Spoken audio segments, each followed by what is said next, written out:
Les visiteurs pénètrent en la maison Gainsbourg pour la première fois le 20 septembre 2023. Si est-il l'occasion de découvrir une décoration hors du commun dont Charlotte Gainsbourg s'est quelque peu inspirée. Pour visiter la maison Gainsbourg, il faudra s'armer de patience. Ce lieu de recueillement extraordinaire ouvre ses portes le mercredi 20 septembre 2023, après des mois de travail et d'efforts de la part de Charlotte Gainsbourg. Et tous les créneaux de visite sont déjà indisponibles jusqu'en 2024. Si vous avez déjà votre ticket en poche, toutes nos félicitations. Sinon, il faudra se contenter des descriptions qui sont données, en attendant, dans la presse. Sur France Inter, Léa Salamé, qui a eu l'occasion de passer une tête au 5 bis de la rue de Verneuil, a notamment décrit cet hôtel particulier comme un lieu très sombre à la décoration.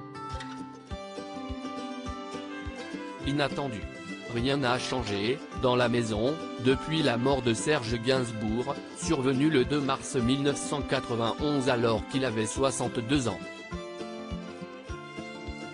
Tout est resté intact. La première pièce que les visiteurs traversent, si est le salon dans lequel le chanteur invitait tout le monde. Ce salon dans lequel on retrouve une multitude d'objets insolites, dont certains effrayaient Charlotte Gainsbourg et sa sœur Kate Barry quand elles étaient petites, mais aussi des disques d'or, 2 pianos, des titres de presse d'époque, parfois accrochés au mur. Ainsi que de nombreuses photographies de femmes aimées par Serge Gainsbourg, souvent nues, souvent zoomées au niveau des fesses. J'ai toujours trouvé ça très beau, a assuré Charlotte Gainsbourg sur France Inter, le 20 septembre 2023. Ça ne m'a jamais interloqué. J'ai fait pareil chez moi et mes enfants m'ont dit, quand même, tu peux pas cacher ça? J'ai compris que ça pouvait être gênant.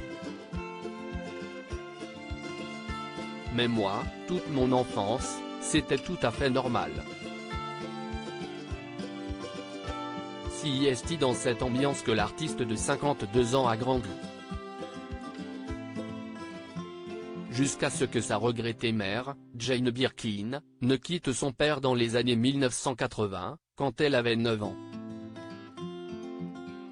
Il a muré la chambre d'enfant, se souvient-elle. Je l'ai toujours assimilé à une rupture. Et à partir de ce moment-là, j'avais une petite place dans la chambre des poupées. Mais ce n'était pas réellement ma chambre. C'était assez étrange. J'ai eu une autre vie à partir des années 1980. Les week-ends de petite princesse gâtée par mon père, par Bambou. J'ai eu une autre vie, vraiment.